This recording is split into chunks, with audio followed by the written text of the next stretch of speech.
کے جذبات موجود ہوتے ہیں اور وہ کہہ رہی ہوتی ہے یا اللہ میں زبان سے کہہ رہی ہوں کہ نقصان ہو جائے پر اپنی رحمت سے میرے بچے کی حفاظت کرنا، اسے اپنے کرم کی آغوش میں رکھنا۔ یہ دل ہے جو اللہ نے ماں کو عطا فرمایا ہے، نرالا دل، اور یہ صفت کائنات میں کسی اور کی نہیں ہے۔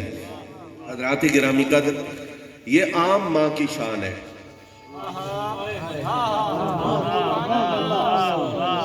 یہ کسی بھی ماں کی شان ہے۔ لوگ تو اس پر سوال کر دیتے ہیں کہ جی مولا کائنات کے چہرے اقدس کو دیکھنا عبادت ہے، اس روایت پہ ہم گفتگو کریں، یہ روایت کہاں لکھی ہے، اس روایت کی سند کیسی ہے، اس روایت کے راوی کیسے ہیں؟ میں نے کہا گناہگار ہو، بدکار ہو، عمل اچھے نہ ہو، نمازیں چھوڑتی ہو یا چھوڑتا ہو، میرے آقا کا فرمان ہے باپ کو دیکھ، ماں کو دیکھ، محبت کی نظر سے دیکھ، اللہ مقبول حج کا ثواب دے گا۔ اگر گناہگار ماں یا باپ کا چہرہ دیکھنے سے اللہ حج کا ثواب دیتا ہے، چاہے وہ کسی کا بھی باپ ہو اور جو جنت کے سرداروں کا باپ ہو۔ حضرات میں نے جو آیے مقدسہ پڑھی ہے، شاعر حضرات کا اپنا انداز ہے، میں ایک طالب علم ہوں، سبق سنانے کے انداز میں قرآن مجید کی ایک آیت میں آپ کے سامنے پیش کر رہا ہوں، اور ہمارے جتنے بھی عقیدے ہیں اہل سنت و جماعت، الحمدللہ ان کی بنیاد رب کا قرآن ہے یا نبی پاک کا فرمان ہے۔ ہمارے جتنے بھی عقیدے ہیں وہ اس سے باہر نہیں۔ ہاں اگر کوئی عقائد اہل سنت سے ویسے بیزار ہو جائے، یہ اس کی اپنی طبیعت ہے، یہ اس کا ذاتی پرابلم ہے، لیکن ہمارے عقائد کے اندر جو کچھ ہے اس کی بنیاد رب کا قرآن ہے، نبی پاک کا فرمان ہے۔ میں نے آیت پڑھی ہے پہلے سپارے سے، قوم موسیٰ علیہ السلام کو پیاس لگی، مانگو اللہ سے، بارش تو اس نے دینی ہے، لیکن رب کا قرآن شاہد ہے، وہ حضرت موسیٰ کی بارگاہ میں حاضر ہوئے، براہ راست اللہ کریم سے عرض نہیں کیا، حالانکہ مومن تھے، ایمان والے تھے، جناب موسیٰ کی بارگاہ میں حاضر ہوئے، آگے عرض کیا حضور پانی، پیاس، نگاہ کرم فرمائے۔ قرآن کہتا ہے وَإِذِ اسْتَسْقَى مُوسَىٰ، جب طلب کیا پانی جناب موسیٰ نے، لِقَوْمِهِ، نبی کو خود کھانے پینے کی ضرورت نہیں ہوتی، وہ اس ضرورت سے بے نیاز ہوتا ہے، وہ صرف اس لیے کھاتا ہے تاکہ ہمیں کھانے کا طریقہ پتا چل جائے کہ سنت طریقہ کیا ہے۔ نبی اس سے بے نیاز ہوتا ہے، قوم ہی، قرآن شاہد ہے، اپنی قوم کے لیے پانی مانگا۔ یا اللہ تیرا کلیم تجھ سے عرض کر رہا ہے، جس کا کلام تجھ سے براہ راست ہے، بارش اتار، پانی دے، قوم کی ضرورت پوری ہو جائے۔ فرمایا نہیں، فَقُلْ نَضْرِبْ بِعَصَاكَ، ہم نے کہا موسیٰ یہ جو آپ کے ہاتھ میں ڈنڈا ہے نا، لاٹھی ہے، عصا ہے، اس سے ضرب لگائیں۔ ایک وسیلہ آ گیا، عصا کا وسیلہ آیا، ضرب لگائیں۔ یا اللہ اس عصا سے پانی جاری کر دے، 12-13 چشمے نکل آئیں، قوم کی ضرورت پوری ہو جائے، پانی پی لے، سیراب ہو جائیں۔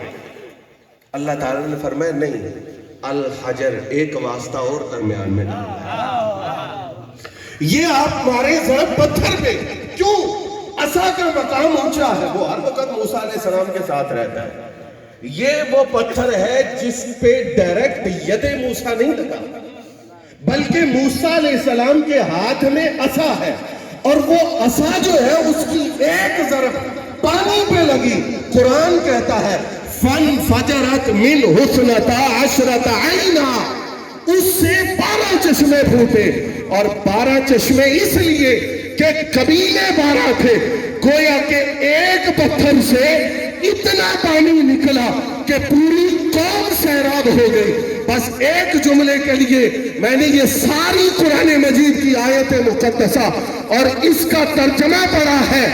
افسوس ہے ان لوگوں کے قرآن پڑھنے پہ، قرآن پڑھانے پہ، قرآن سکھانے پہ، دورے کروانے پہ، جو پتھر کا دیا ہوا رزق مان رہے ہیں رسول کے جگر کا دیا ہوا رزق نہیں مانتے.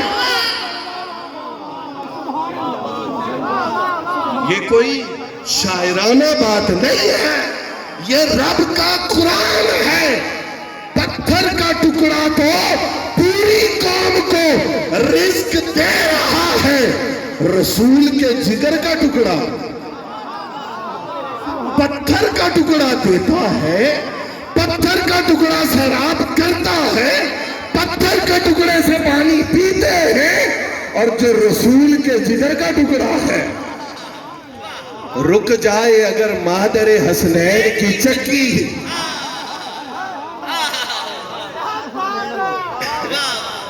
شان سیدہ خاتون جنت، وہ سمجھ بیٹھے کہ یہ شاید وہ چکی ہے جس سے ہمیں مہانہ ہٹا آتا ہے.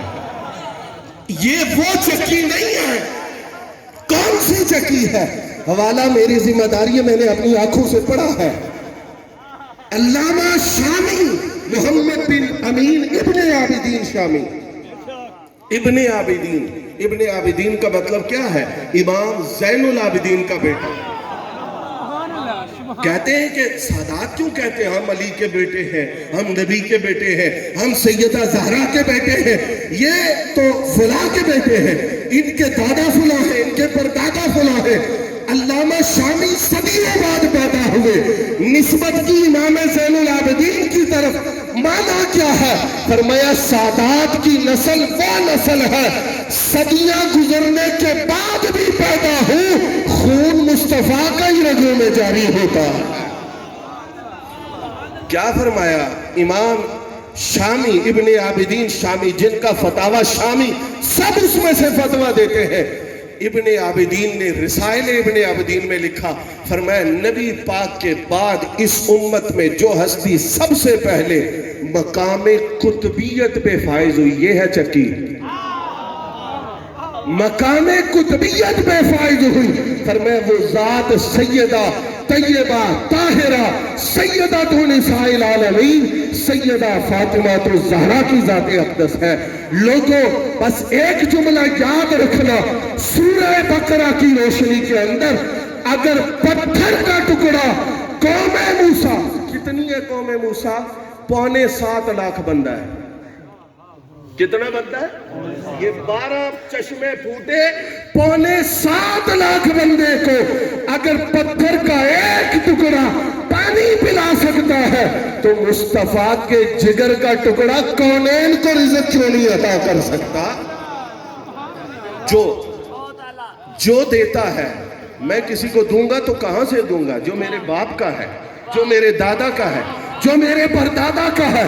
سیدہ زہرا کی عطا پہ اعتراض کرنے والا بظاہر سیدہ کی عطا پہ اعتراض کرتا ہے، حقیقت میں عطائے مصطفیٰ پہ اعتراض کرتا ہے. اس لیے سیدہ نے جس کا بھی دینا ہے، بابا کا لنگر دینا ہے. اگر سیدہ زہرا کے بابا کے لنگر کی وسعت کا پیمانہ کوئی نہیں ہے تو سیدہ زہرا کے در سے پٹنے والے لنگر کی وسعت کا اندازہ کون کر سکتا ہے؟ حضرات دلائل اس پر بہت سارے ہیں، پر میں اتنا ضرور کہوں گا کہ سر پہ چڑھ گیا فرعون، قافلہ لے کے فوج لے کے آ گیا. اب قوم نے کیا کہا؟ موسیٰ مارے گئے، مر گئے، اب وہ ہمیں نہیں چھوڑے گا. جناب موسیٰ نے اللہ کے حکم کی طرف دیکھا، پھر اسی عصا کو مارنے کا حکم ہوا. توجہ چاہوں گا، جناب موسیٰ نے عصا مارا، رستے بنے، پوری قوم کو نجات مل گئی. اتنا تو سوچو، اگر جناب موسیٰ کی لاٹھی پوری قوم موسیٰ کو نجات دیتی ہے تو مصطفیٰ پاک کے جگر کا ٹکڑا مصطفیٰ کی ساری امت کی بخشش کے لیے کافی کیوں نہیں ہے؟ سمجھنے کی بات ہے. قرآن کہتا ہے وَمِمَّا رَزَقْنَاهُمْ، پڑھتے نا، ہم بچا کے تو نہیں رکھتے. اللہ فرماتا ہے جو ہم نے دیا ہے وہ خرچ کرتے ہیں، پر اپنی بساط کے مطابق. میں تو سارے خرچ کرتے ہیں جو اللہ نے سیدہ طیبہ طاہرہ کو دیا دیا ہے وہ اپنی بساط کے مطابق خرچ کریں گے صبح قیامت تک۔ جس ولی کی بارگاہ میں جاؤ، جس بزرگ کی بارگاہ میں جاؤ، جس اللہ کے پیارے کی بارگاہ میں جاؤ، وہ جس کو جو دے گا سیدہ کی بارگاہ سے چاکری کر کے اس کے دامن میں کچھ ڈالے۔ حضرات محترم، قرآن مجید فرقان حمید کہتا ہے واللہ خیر الرازقین۔ تو یہ رازقین جمع کا صیغہ کیوں آیا ہے؟ اس لیے آیا ہے کہ اس کی عطا سے جس کو وہ عطا کرتا ہے وہ کائنات میں ضرور تقسیم کرتا ہے۔ لہٰذا یہ جو ہم کہتے ہیں سیدہ طیبہ طاہرہ، اور کوئی کہے گا کہ شاہ صاحب کو کیا ضرورت پڑی ایک شعر کی وکالت کرنے کی؟ بات یہ نہیں ہے۔ اگر سیدہ زہرا کی عطا پہ اعتراض ہو گیا پھر داتا کون کہلائے گا؟ پھر غوث اعظم کس کو کہو گے؟ پھر دستگیر کس کو کہو گے؟ پھر غریب نواز کس کو کہو گے؟ جو سیدہ کے در کے منگتے ہیں ان میں کوئی داتا ہے، کوئی غریب نواز ہے، کوئی دستگیر ہے، کوئی گنجے شکر ہے۔ جن کے در کے منگتوں کی خیرات ختم نہیں ہوتی، سیدہ زہرا کے لنگر کی شان کا اندازہ کون لگا سکتا؟ تو یہ پورا عقیدہ ہے۔ اور پھر جو دلیل دی جا رہی ہے کہ جناب دینے والا تو اللہ ہے، اگر یہ دلیل دو گے تو پھر سرکار دو عالم کی عطا پر بھی اعتراض ہوگا۔ پھر یہ نہیں کہا جا سکے گا لا و رب العرش، جس کو جو ملا ان سے ملا، پڑتی ہے کونین میں نعمت رسول اللہ کی، سرکار دو عالم کی صاحبزادی کی عطا پہ اعتراض وہ دراصل نبی کریم صلی اللہ تعالیٰ علیہ وآلہ وسلم کی عطا پہ اعتراض ہے۔ اور جو سیدہ زہرا کی عطا کا قائل ہے دراصل وہ جناب مصطفیٰ کی بارگاہ سے لنگر لینے والا شخص ہے۔ ولایت ایسے نہیں ملتی۔ میں نے یہ دو واسطوں سے یہ واقعہ سنا ہے، دو درمیان میں واسطے ہیں کہ حضرت پیر سیال خواجہ محمد قمر الدین سیالوی رحمت اللہ تعالیٰ علیہ، جن کو شیخ الاسلام والمسلمین کے لقب سے یاد کیا جاتا ہے، آپ جب پڑھاتے حدیث پاک کا درس دیتے اور درس دیتے ہوئے صاف ظاہر ہے حدیث وہ جانتے تھے کہ نیکسٹ کون سی حدیث ہے، مطالعہ بھی کرنا ہوتا ہے۔ جب سیدہ طیبہ طاہرہ سیدہ زہرا سلام اللہ تعالیٰ علیہ کا ذکر پاک آنا ہوتا کتاب بند کرتے، طالب علموں کو کہتے جاؤ نیا وضو کر کے آؤ، تازہ وضو کر کے آؤ، اور جب آ کے بیٹھتے کلاس میں تو آپ فرماتے پوری آنکھیں کھول کے کتاب نہیں دیکھنی، نظریں جھکانی ہے۔ کیوں؟ کہا اس ہستی کا نام آنے والا ہے جب روز محشر ان کی سواری آئے گی، اللہ کی طرف سے اعلان ہوگا غضوا ابصارکم یا اہل المحشر فإن فاطمہ بنت محمد تمر۔ اہل محشر اپنی نظریں جھکاؤ، محمد کی شہزادی کی سواری کے گزرنے کا وقت ہوا جاتا ہے۔ کہا جن کے لیے وہاں اہل محشر نظریں جھکائیں گے، ادب کا تقاضا یہ ہے ان کا نام آئے نظریں بھی جھک جائیں، دل بھی احترام کے ساتھ جھک جانے چاہیے۔ تو برادران اسلام، تیری ماں میری ماں کائنات کی ہر ماں بڑی شان والی ہے، پر جس ماں کو بھی ہماری ماں کو جو خیرات ملی ہے وہ ملی ہے تو سیدہ طیبہ طاہرہ سیدۃ نساء العالمین کی بارگاہ سے ملی ہے۔ اس لیے یہ شعر کا دفاع نہیں ہے، یہ اپنے پورے عقیدے کا دفاع ہے۔ یہ پورا جو سیٹ اپ ہے جس پر ہمارے بزرگوں نے صدیوں سے لے کر پہرا دیا ہے، یہ اس کا دفاع ہے۔ اور حضور مولا کائنات سیدنا علی شیر خدا رضی اللہ تعالیٰ عنہ سے روایت ہے، آپ فرماتے شام کے اندر 40 ابدال ہر زمانے میں رہتے ہیں، ان کے صدقے اللہ بارش دیتا ہے، ان کے صدقے اللہ مصیبتیں دور کرتا ہے، ان کے صدقے اللہ لوگوں کو روٹی دیتا ہے۔ اگر شام کے ابدال یہ مقام رکھتے ہیں حضور کی نسبت کی وجہ سے، تو جس بارگاہ کی شہزادی سیدہ طیبہ طاہرہ ہے ان کی عطا کا اندازہ اس کائنات میں لگا کون سکتا ہے؟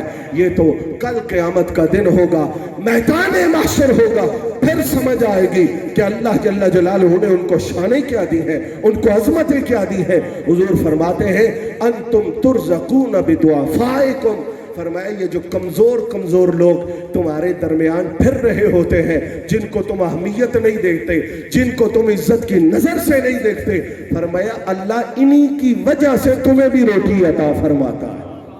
تو اگر امت کے نبی پاک کے غلاموں کے صدقے امت کو روٹی ملتی ہے، تو جو اماموں کی ماں ہے، جو امت کے اماموں کی ماں ہے، اللہ جل جلالہ نے ان کے لنگر کو کتنی وسعتیں عطا فرمائی ہوں گی۔ اور ہمارے علماء نے لکھا ہے وَمِمَّا رَزَقْنَاهُمْ يُنْفِقُونَ میں یہ بھی آتا ہے کہ کسی کے پاس علم ہے تو وہ علم کو تقسیم کرتا ہے۔ امام رازی نے لکھا کہ ہماری اس تاریخ کے اندر، تاریخ امت محمدیہ کے اندر، حضور کے زمانہ مبارک سے لے کر دیکھیں، حضور مولا کائنات کو دیکھیں، امام حسن کو دیکھیں، امام حسین کو دیکھیں، امام زین العابدین کو دیکھیں، امام محمد باقر کو دیکھیں، امام جعفر صادق کو دیکھیں، امام موسیٰ کاظم کو دیکھیں، امام علی رضا کو دیکھیں، امام حسن عسکری کو دیکھیں۔ یہ امام راضی کہتے ہیں، فرمایا ان جیسی نسبت بھی کہیں نظر نہیں آئے گی، ان جیسا علم بھی کائنات میں کہیں نظر نہیں آئے گا۔ یہ امام جعفر صادق علیہ السلام کے زمانے میں ایک بندے نے کسی سے پوچھا، سوال کیا، کہا کہ یہ دو آیتیں قرآن کی آپس میں ٹکرا رہی ہیں، اس کا حل کیا ہوگا؟ اس نے کہا بتاتا ہوں اس کا جواب۔ وہ گیا سیدھا حضرت امام جعفر صادق علیہ السلام کی بارگاہ میں، اور حضرت شیخ محی الدین ابن عربی فرماتے ہیں کہ سادات سے پڑھا کرو، سیکھا کرو، سکھایا نہ کرو ان کو۔ وہ گیا امام جعفر صادق کی بارگاہ میں، سوال کیا، جواب ملا، آ کے سنایا۔ جس کو سنایا وہ بھی بڑی عالی فہم کا مالک شخص تھا۔ اس نے کہا یہ تو جواب دے رہا ہے یا کسی نے تجھے جواب بتایا ہے؟ کہا یہ میں جھوٹ کیا بولوں، امام جعفر صادق سے پوچھ کے آیا ہوں۔ اب اس نے کہا، جس کو جواب بتایا، اس نے کہا یہ جو علم ہے نا، یہ نبی پاک کے گھرانے کے ساتھ خاص ہے، اگر وہ جواب نہ دیتے تو کوئی اس کا جواب دے ہی نہیں سکتا تھا۔ یہ وہ علم کی دولت ہے جو اللہ نے صرف خون محمد کے اندر رکھی ہے، کوئی دوسرا اس سے حاصل نہیں کر سکتا۔ جس کو اس سے کچھ حصہ ملے گا وہ ان کی بارگاہ کی چاکری کرنے کی وجہ سے ملے گا۔ تو یہ جو علم کی خیرات زمانے کے اندر بٹ رہی ہے، کائنات کے اندر تقسیم ہو رہی ہے، یہ بھی سیدہ طیبہ طاہرہ کے دربار کا لنگر ہے۔ نبی کریم رؤوف الرحیم امام الانبیاء والمرسلین صلی اللہ تعالیٰ علیہ وآلہ وسلم کا ارشاد مبارک ہے۔ ہم سرکار کی نسبتوں کو کس طرح مانتے ہیں؟ یہ سادات کی محفل ہے، اور ایک والدہ مرحومہ کے ختم کی محفل ہے، اور امت کی مائیں ہیں امہات المومنین، حضور کی بیویاں، حضور کی ازواج۔ حضور فرماتے ہیں خذوا ثلثی دینکم من ہذہ الحمیرہ، فرمایا یہ جو میری بیوی ہے نا عائشہ ام المومنین طیبہ طاہرہ، جن کی طہارت میں قرآن اترا ہے، فرمایا یہ عائشہ علم کے اندر وہ مقام رکھتی ہیں کہ 2/3 علم، اگر علم کے 3 حصے کریں، فرمایا 2/3 علم تمہیں عائشہ کی بارگاہ سے مل جائے گا۔ محبت سے سارے کہیے سبحان اللہ، سب بول کے پیار سے کہیے۔ میں حوالے کا ذمہ دار ہوں، منوانا میری ذمہ داری نہیں۔ علامہ سید محمود آلوسی رحمت اللہ علیہ نے لکھا، فرمایا یہ میرے آقا کا علم غیب ہے، سرکار جانتے ہیں کہ میرے وصال کے بعد سیدہ عائشہ نے بڑا لمبا وقت گزارنا ہے امت کے اندر، اس لیے حضور نے فرمایا میں تمہیں دروازہ بتا رہا ہوں، اگر کوئی بات پوچھنی ہو تو صدیق اکبر کی صدیقہ بیٹی کے پاس آنا، تمہیں بتائے گی۔ لیکن علامہ آلوسی لکھتے ہیں اگر سیدہ زہرا سلام اللہ علیہا نے سرکار کے وصال کے بعد مختصر وقت نہ گزارنا ہوتا، لمبا وقت گزارنا ہوتا، تو پھر پتہ ہے سرکار کیا فرماتے؟ سرکار فرماتے خذوا